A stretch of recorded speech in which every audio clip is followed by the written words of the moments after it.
Alright, so if you couldn't tell already, this video is going to be me reading some crazy confessions or stories that I find off of Reddit while I'm playing Minecraft. After that, I'll go ahead and give some opinions of mine on the story that I'm reading, and then we'll move on to the next one. Before we get started, I just want to go ahead and say, if you guys have any confessions or stories that you guys want to share, feel free to share them in the comment section down below. I'd love to kind of do a future video on this where I kind of give my peace of mind or any type of advice on any stories that you have, and yeah. So go ahead, feel free to leave them in the comments. And of course, I'm going to go ahead and give a huge shout out to a content creator by the name of Baby Jamie1. He makes content exactly like this, and if anything, he's actually inspired me to make this video and content like this because I find it to be really entertaining and a fun way to read some funny stories. So if you guys haven't already, go subscribe to him. Alright, so the first story I'm going to go ahead and read is from the Reddit page Confessions. So the title is, "My dad is so homophobic to the point where I think he might be secretly gay." Now, the person's post go ahead and starts by saying, "I once asked him why he supports Trump, and he said, 'I don't date men, I don't sleep with men.'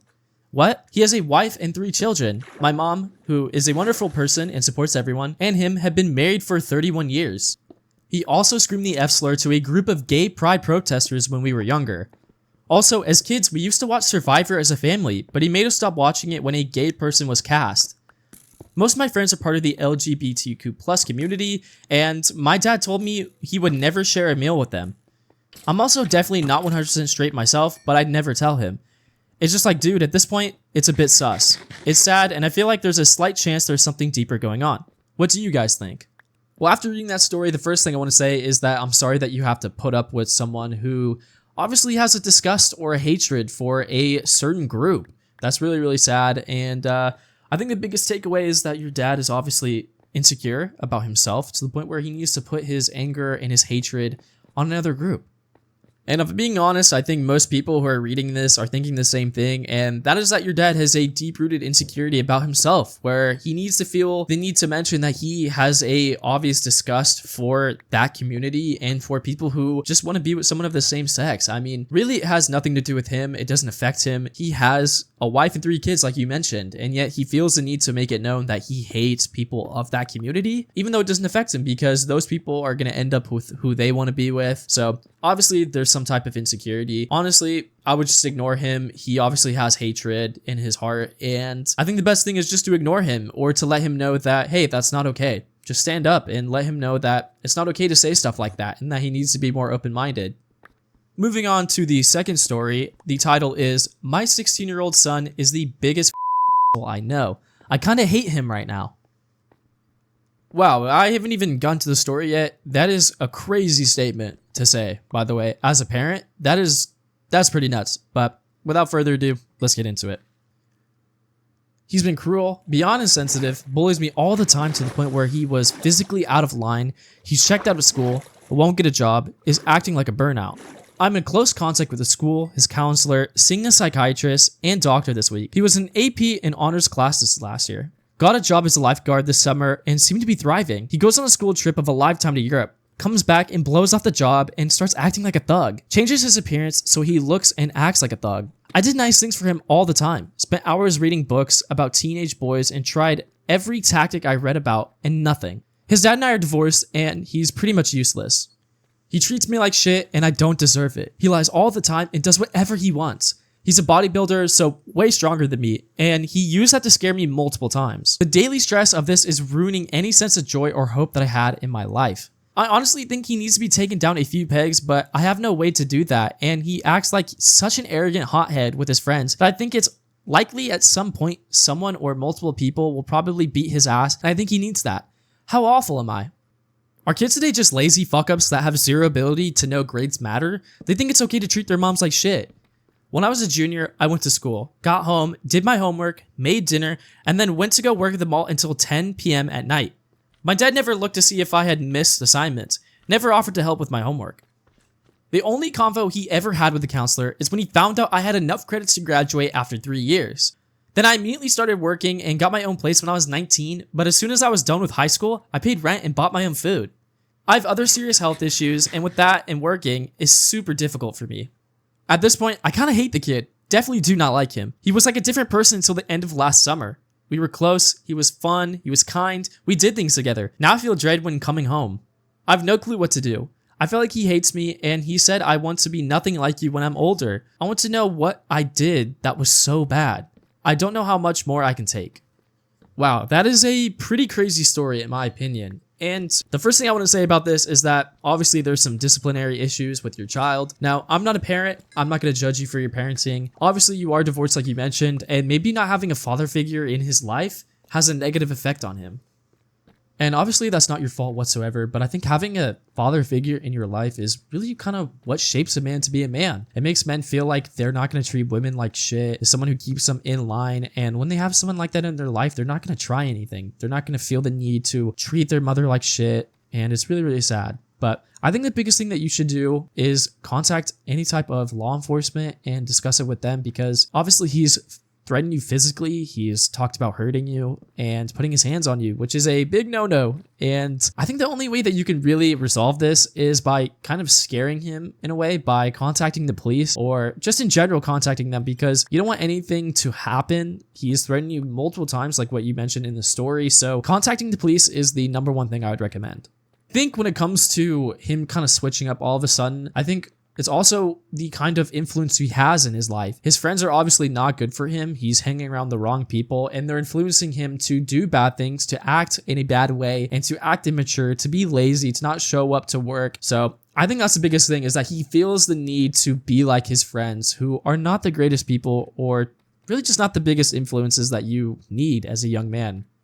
I think as a mom, you've tried your best and you've done your best, and that's all you can do, is to try your hardest and to get him the help that he needs, because obviously there's some deeper lying issues when it comes to this kid. He obviously has some mental health issues, and he feels the need to take that out on you and to take that out on life by not caring. And of course, you said he's around the age of 16 to 17. So he's at that age where he feels like he can do anything, that he doesn't care, that, it doesn't matter, school doesn't matter, job doesn't matter, right? And I think over time, it takes a minute for people like that to mature. So you've done the best that you can. And of course, reach out to any type of help that you can get when it comes to therapists, counseling, law enforcement. Do whatever you need to do and do whatever you feel is best for your family.